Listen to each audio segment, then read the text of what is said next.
I'm an accidental CFA professional. So these young talents were complaining about not having time. So I said, you know what? Let's do this together. And what is it they wanted to do? They wanted to do the CFA exam. I was like, what is that?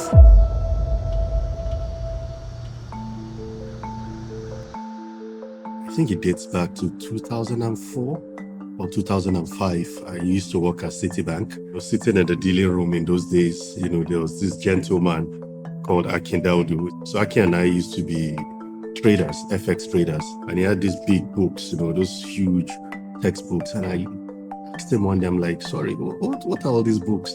And what exactly are you studying for? And then he told me, this is CFA. And I'm like, what is CFA? I have no clue. I began my journey of CFA by accident, pure accident. So while I worked in the organization I worked for, I went to a colleague's desk and I saw a screensaver. And that screensaver had another institution on it. This institution, that was a global institution, was number one global bank in the world. So I said, what is this? He told me about it. I said, that's the most difficult organization to get into. And I said, I want to work there. And he said to me, you can't. I said, why not? He said, if you want to work here, then you need to do CFA. So I said, what's that?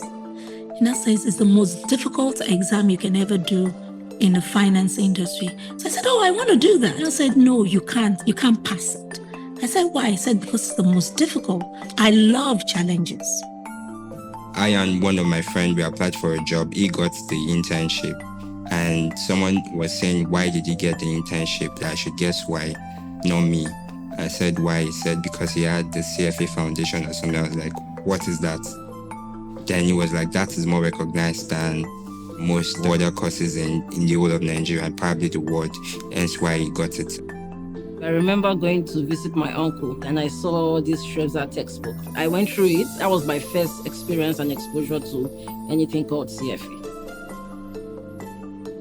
It was when I attended this college and I was studying business administration, economics, minors in computer science, and I ran into a professor that had the three-letter CFA behind his name. So this would be like in 1982, 83. And I was curious about what that was. I came to really like that. Then when I graduated from college, I started taking the CFA exam. I heard about CFA first from my cousin, Kamsi. I was like, this exam, it does seem like it would fit me. I love finance and I would love to learn more about finance. One day I got to the office and I saw one of the second level staff reading. And I said, what are you reading? Then he mentioned, CFA. And I said, let me see what it's all about. I looked at it. I felt, it looks like an interesting program. My first awareness of the CFA program was a moment after my graduation in my first career in Maritime Securities as a research analyst. A couple of my senior colleagues then were writing the program, and the program was seen as the needed body of knowledge to build the skills needed to become a competent research analyst. My CFA journey actually began somewhat unexpectedly when I was posted to the Reserve Management Department of the Central Bank of Nigeria. I suddenly find myself in an environment where quality analysis, discipline, and global standard mattered every single day. So somehow my mentor introduced me to the CFA program. So he told me that if I want to operate at the highest level in global finance, this is the gold standard. And then that advice actually changed everything that I did. It's probably the hardest exam I've ever taken in my life. I underestimated what I was getting myself into. At that time when I did it, only 30% of the people that wrote level 1 will pass, and only 30% of the people that passed will pass level 2, and only 30% of those people that passed level 2 will pass level 3. 0.3 times 0.3 times 0.3. So you really get into lean numbers of about 9% or less of the people that start the journey qualifying, which explains why you don't have so many CFA charter holders in the world. I think in the world, we're only about 200,000. And it was quite interesting. Because level 1 for me, it was pretty straightforward for me. The concepts were easy to follow. There were things I was familiar with. I remember writing my first exam in June. You're excited, you feel you are well prepared, and then you get to the exam and then you fail. And then I went ahead in December to write the exam, and the result came out and I failed again. I wrote level 1 4 times. My level 2, I read hard, prayed hard, tried hard. I walked out finally out of the exam, very unsure whether I was going to pass it or not. And guess what? I passed. Level 2, I wrote it 3 times, which was then 3 years. And then level 3, I also wrote it 3 times. Level 3, I find it a little bit tough because the concepts were relatively new and it wasn't an area that I was practicing in. But somehow they said I passed and I accepted the gift very willingly and happily. The confidence of passing level 2, thinking that, most times they always tell you that, once you pass level 2, this most difficult stage, and your level 3 was easy. I didn't read, and of course I didn't make it. So I had to retake my level 3, and then my attitude towards it changed. So by the year 2000, that was part of my Millennium Prize. The new year, I had a charter. I picked it up around 2005 and did the exams, luckily, in one sitting. By 2007, I was a CFA charter. So I was lucky. I passed all at a go, first, second, third. It took me about 8 years to write the exam.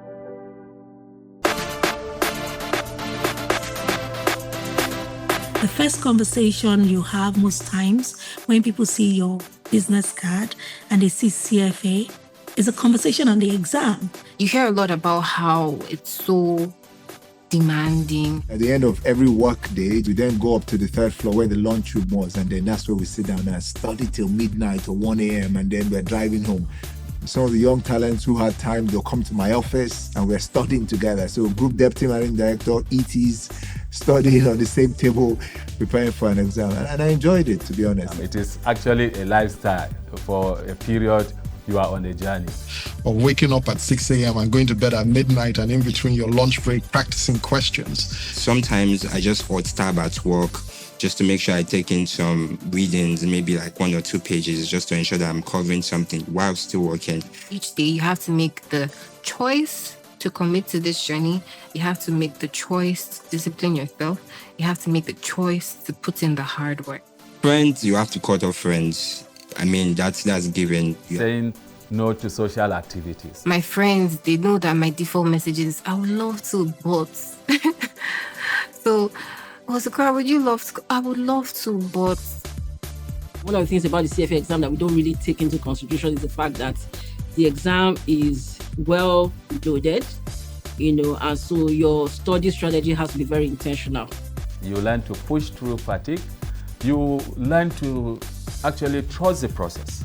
I think the experience is one that I would recommend for anyone. At the end, it changes not just what you know, but who you become. Now, when you see someone who qualifies for CFA, you have to give the person some credit. Number of times you might have been knocked down and you had to pull yourself back up again. Trust me, to go and write an exam, the same exam consistently, year in, year out, it shows persistence. It shows a level of grit. And in the kind of work we do, discipline is not something that you can put a price on. The CFA charter opened doors for me in getting to build my network locally and internationally. It's a common global currency, and that currency really speaks to professionalism, it speaks to ethics, it speaks to rigor. It also speaks to the quality of the skills that you have. I remember in 2019, January, I got a call from the HR. Then we were looking at another opportunity for me to be CEO of the asset management business. I didn't put in my CV, I didn't pitch for the job, I didn't even know it was available. Looking back and asking questions, somebody said, they said she has a CFA, let her go and do the job. There's a discipline that it gives you, and there's the ethical part of it, that people can trust you with money, and that's very important. I haven't gone through the rigor of writing level 1, level 2, and level 3, which on the average requires you to dedicate an average of about 1,000 hours doing the program. It means there is this natural confidence that gets to you once you are chartered. So it has cultivated me in a way that I have become more like a workaholic. Because I wake up most nights to read, now if I have to work in the night, it's not a problem because I've done that 3 years for 8 months in each of those 3 years. So I'm kind of used to it to always be awake. It gave me something deeper. Being a CFA charter holder isn't just a credential. It is a commitment to professionalism, ethics, and continuous learning. That identity is powerful. CFA Society Nigeria actually started from a group of charter holders that felt We wanted to make an impact. If CFA was a gold standard in the international space, that story needed to translate to our market. let's begin to push the values of the qualification and also recognition for the qualifications. So we wrote to the CFA Institute as a group, and they said to us that if we can find 50 people. Believe it or not, at that time, we did have 50 charter holders in Nigeria. So I recall there was one event we had at Iko Hotel that we invited Dr. Sulaiman to come and talk about the market. We also had a visitor from CFA Institute who came in and, kind of come to size up the market. And at that event, we found out that, we could make up the 50. Interestingly. So when we finally got to 50, then we started the society. I think this was around 2012-ish or so. And then we then applied to the CFA Institute and they approved the Society for Nigeria. Then we actually registered a pseudonym, Society of Investment Professional or something like that. There were like 8 of us that were trustees for the registration purposes with CAC. And then there was, the quest to look for people to serve on the first board. I volunteered. I joined that board as a treasurer. Shade was the first president of CFA Society Nigeria. We ran CFA from her office. 4 years after Shade was leaving, and somehow I was pushed to contest for the presidency, and I became the president of the society. And, I was president for 4 years. After I left, Ibuko took over. Ibuko did a lot of work to elevate the society, and today you have Razak, who is also leading the society. Being at the helm of affairs for a professional body as CFA Society Nigeria is humbling, and it's something I do not take for granted. It's also interesting to see how the vision of the society has been crafted in terms of building the next generation of professionals, and how all of this tied together in deepening the capital market and ultimately impacting the development of the Nigerian economy. That kind of vision is heavy, it is burdensome, but it's also something that is inspiring for an average mind to pursue. I think the CFA Society in Nigeria has been lucky, let me put it that way, because 400 charter holders later. We have CFA charter operating in different verticals of the markets. For example, the biggest fund managers in the country, we have CFA charter holders. In the regulatory corridors, we have CFA charter holders. If you also look at the fintech industry, we have CFA charter holders working in that space.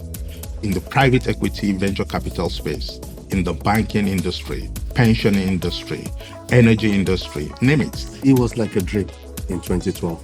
But look at where we are today. Membership has grown. CFA Society Nigeria is on the global map, highly respected. We became more relevant to regulators in advocacy. And today, We are one of the fastest growing societies, something that we want to keep continuous. I think the founders and the leadership of CFA Nigeria have done a great job. Watched it grow tremendously, and I'm excited to be part of it as a trustee. Our journey has just gone from being just this 50 people grown to being visible, support of a lot of institutions, I have to say. I think one of the things that the society brings is connectivity. And so that's what a lot of us miss, even me to a large extent. When I was writing the exam, I wasn't part of the society. I was running a solo journey. And maybe that's why probably it took me, writing the exam multiple times. The society offers a lot of benefits for people who are preparing for the exam. At that time, there were no test centers in Nigeria. In those days, you had to fly all over the world to do the CFA. When I was president, we managed to get not one, we got 2 test centers. Lagos and Abuja. It offers a better chance, for people to be a part of it and also be a part of the society.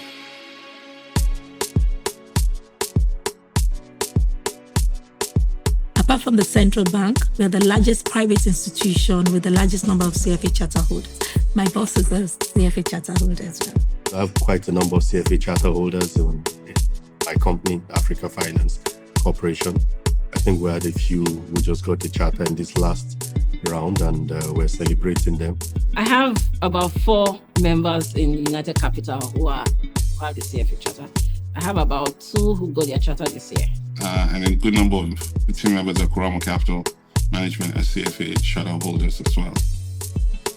But we have quite a few people that are doing the CFA or have done the CFA, and as an institution, we do promote that and we do sponsor our employees. So from very early on, we encourage people to go and do professional exams, to encourage them to go and invest in themselves. The institution will pay, but we want you to pass first. So we take a pride in raising CFA charter holders. We invest in it. So when you write the exam, you're reimbursed, and they also you have the opportunity to take time off to study. Being the highest employer of CFA charter holders in the private sector, the quality of our staff within the organization cannot be overemphasized. One thing it does for you is that there is a certain level of expectation of the way you do business, especially when you go outside Nigeria. And then having someone who has that level of dedication to be able to execute the idea and in cases of failure, fail fast and move on to the next one is what we find with CFA charter holders. In this institution, the difference actually is clear. The quality of discourse is higher. People speak on a common analytical language.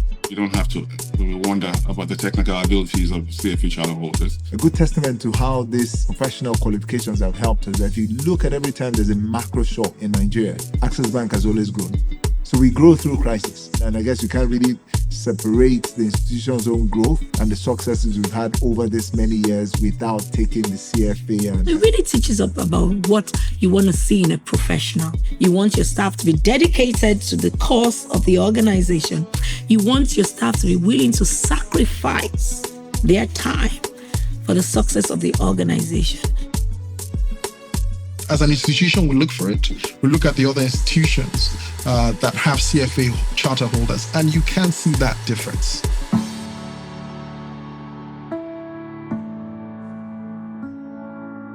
But despite the obvious values, we still have a lot of people who are challenged. Not everyone gets the opportunity, especially at the early years. And early years for us is at the university level. The cost of taking the exams now is no longer cheap. My days, I don't remember having to lose sleep about paying for exam fees. And our response to that financial constraint is the CFA Society Nigerian Endowment Fund. With the CFA Society, we are providing the foundation to allow everyone who has the ambition to change his own life and career, to do something different. Large institutions, medium institutions, small institutions, we think that there's no little amount, but there's actually no as high amount. And the endowment fund is being properly managed by professional managers.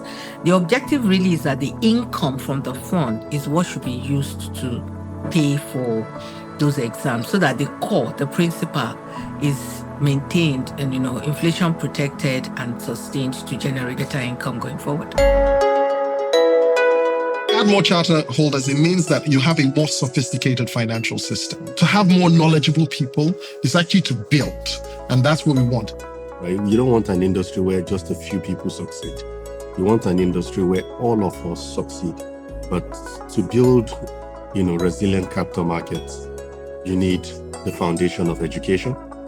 Now, if all the CFA charter holders after goes to the academia and we go and teach, just imagine the pipeline of quality of talent that then comes through. Of us are with the regulators. Just think about the policy directive that the regulator then pursues. And all it might take is one CFA charter holder as maybe the governor of the central bank. And that influence can be felt across board. You can help develop the markets, having best practice, best understanding. It's seeing how we could make Nigeria a more efficient market, really. I see it as an investment in the country's future. If Nigeria wants stronger institutions, better financial markets, and a generation of leaders who uphold ethics and global standards, then we need more CFA charter holders.